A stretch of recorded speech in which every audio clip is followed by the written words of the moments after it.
बोल जयकारा बोल मेरे श्री गुरु महाराज की जय। श्री श्री 108 श्री चतुर्थ पातशाह जी का जीवन प्रवचन 3। प्रभु प्राप्ति का एकमात्र साधन है प्रेम। प्रेम ही तो है ऐसा और कोई साधन नहीं है। सत्पुरुषों की वाणी है, साच कहो सुन लेहूं सबे, जिन प्रेम कियो तिन ही प्रभु पायो। अर्थात कि प्रेम के बिना हरि दर्शन कदापि नहीं हो सकते। भगवान कृष्ण ने भी कहा है कि अर्जुन, कर्म धर्म योग साधन और ज्ञान ध्यान से अति सुगम मार्ग है सच्चा प्रेम। सच्चे प्रेम का लक्ष्य प्रीतम के स्वरूप में अपने आप को खो देने का है। जिसने अपनी सत्ता को जीवन काल में इष्ट देव के प्यार में मिटा दिया, वह सदा के लिए अमर पद को पा गया। उसका कोई कर्तव्य भी शेष नहीं रहता। ए प्रिय सखा, जो सच्चे प्रेम और हार्दिक सौहार्द में मुझ पर सर्व समर्पित कर देते हैं, वे इस मिथ्या संसार के झमेलों से पार हो जाते हैं और उनकी पहुंच आत्मा तक हो जाती है। जिसकी विक्षपति तक पहुंच हो जाए, उसे और इच्छा ही क्या रही। यही मानव जीवन का उच्च ध्येय है। यही पहुंचकर मनुष्य भय, चिंता, शोक, कल्पना आदि से मुक्ति हो जाता है। योगी का योग, ज्ञानी का ज्ञान, ध्यानी का ध्यान, तपस्वी का तप। भाव ये कि संपूर्ण साधन इसी हेतु ही किए जाते हैं कि मानव को आत्म दर्शन हो जावे। उसकी प्राप्ति का एकमात्र साधन है सच्चा प्रेम, जिसे दिव्य एवं अलौकिक प्रेम भी कहते हैं। प्रेम अथवा भक्ति एक ही तत्व के दो नाम हैं, इसीलिए दोनों को मिलाकर प्रेम भक्ति का नाम दिया जाता है। जहाँ प्रेम भक्ति का निवास होगा, वहाँ का दृश्य ही कुछ अन्य प्रकार हो जाता है। गरुड़ जी के प्रति काकभूषुंड जी उपदेश करते हुए कहते हैं कि ए गरुड़, जिसके हृदय में मालिक की भक्ति रूपी चिंतामणि बस जाती है, वह हृदय रात दिन परम प्रकाश दिव्य अलौकिक से परिपूर्ण हो जाता है। ये ऐसे दीपक का प्रकाश है जो घी और बाती का मोहताज नहीं। चिंतामणि का ये गुण है कि उसमें से दिव्य प्रकाश की किरणें ही हर क्षण फूटती रहती हैं। इस प्रकार मालिक के चरणों में जिसका प्रेम है, उसका चिन्ह क्या है, यदि कि उसके हृदय में दिन रात प्रेम और भक्ति का प्रकाश व्याप्त रहता है। माया मोह का अंधकार उसके निकट तक नहीं फटक सकता। जहाँ चिंतामणि हो, वहाँ मोह रूपी दरिद्रता का क्या काम।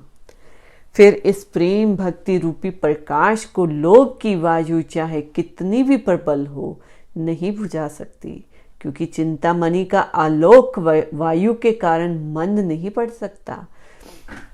अविद्या अर्थात अज्ञान का प्रबल अंधकार इस ज्योति में नष्ट हो जाता है तथा मन के जितने भी विकार हैं, वे पतंगों के समान इस प्रकाश पुंज द्वारा जलकर भस्म हो जाते हैं।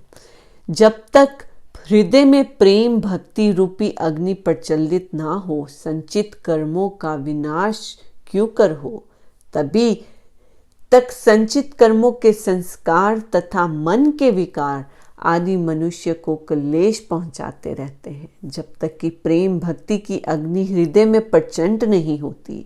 भाव ये कि प्रेम का साधन सभी साधनों से उत्तम है।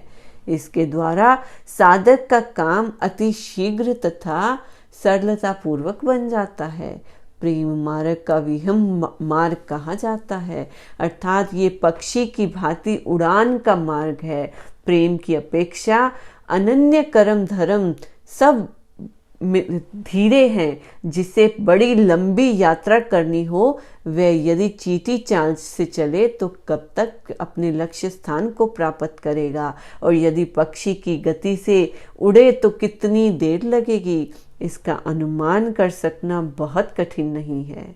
जीवात्मा भी जन्म जन्मांतर से अपने मालिक से दूर पड़ा हुआ है, इसके सन्मुख भी बड़ी लंबी यात्रा है। इसलिए जब तक मालिक के चरणों में प्रेम न होगा, भक्ति मार्ग में सफलता की आशा नहीं की जा सकती। प्रेम के बिना लक्ष्य की प्राप्ति कठिन है।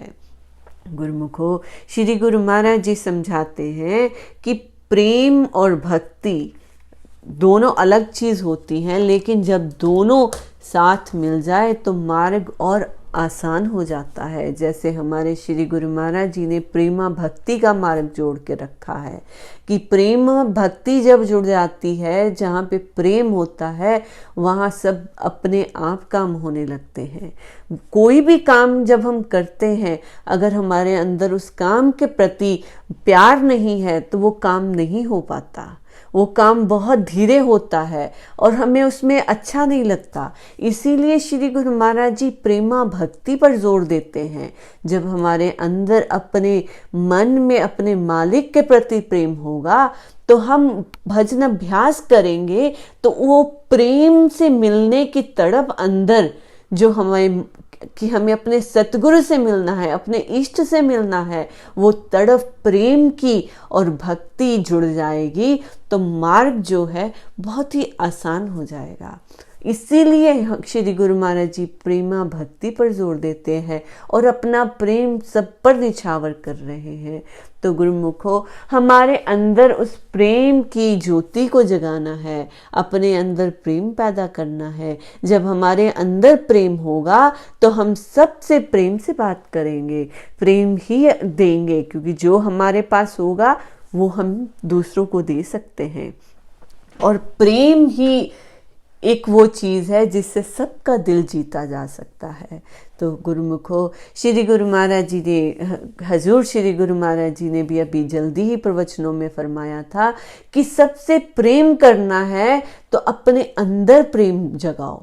जब तक हमारे अंदर प्रेम नहीं होगा, हम खुद से प्रेम नहीं करेंगे, अपने अंदर बैठे मालिक को प्रेम नहीं करेंगे, तो हम बाहर दूसरों को प्रेम कैसे दे सकते हैं। तो अपने अंदर प्रेम जगाना है। अगर भक्ति करने की चाहत है तो प्रेम होना ज़रूरी है, और जब प्रेम और भक्ति दोनों जुड़ जाते हैं तो सोने पे सुहागे वाली बात आ जाती है। गुरुमुखो, सब ने भगवान कृष्ण की कथाओं में प्रेम की बातें सुनी हैं। जब भगवान कृष्ण ने उद्धव को सखियों के पास भेजा कि जा उनको ज्ञान दे के आ, लेकिन उन्होंने सखियों का प्रेम देखा कि हर सखी के पास भगवान कृष्ण विराजमान है और सखी अपने प्रेम में अपने भगवान के साथ मस्ती में है।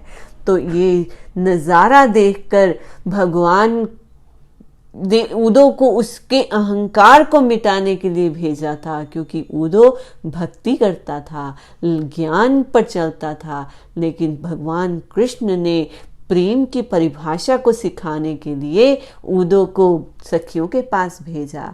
तो सखियों की दशा को देखकर उद्धव जी का घमंड टूट गया, उनको प्रेमा भक्ति का मार्ग मिल गया और अपने मालिक पर निछावर हो गए, पूर्ण समर्पण कर दिया। तो गुरुमुखो, यही समर्पण होता है। जब हम अपने मालिक से प्रेम करते हैं तो प्रेमा भक्ति के मार्ग पर चलते हैं। तो यही श्री गुरु महाराज जी हमें बार बार सिखा रहे हैं कि प्रेमा भक्ति का मार्ग सरल मार्ग है। जैसे पक्षी थोड़ी देर में ही एक स्थान से दूसरे स्थान पर चल जाता है, वो प्रेमा भक्ति का मार्ग यही तरह काम करेगा। नहीं तो हम अगर भक्ति में लगते हैं तो चींटी की चाल चलते रहेंगे। तो प्रेम भक्ति के मार्ग पर चलेंगे तो पक्षी के समान हम एक स्थान से दूसरे स्थान पल में ही पहुंच जाएंगे। तो गुरुमुखो, हमें अपने अंदर प्रेम जगाना है और यही प्रेमा भक्ति का मार्ग श्री गुरु महाराज जी जो दर्शा रहे हैं उस पर चलते हुए अपना जीवन सफल करना है। बोलो जयकारा बोल मेरे श्री गुरु महाराज की जय। बोलो जयकारा बोल मेरे श्री गुरु महाराज की जय। श्री श्री 108 श्री चतुर्थ पातशाही जी का जीवन प्रवचन 3। प्रभु प्राप्ति का एकमात्र साधन है प्रेम।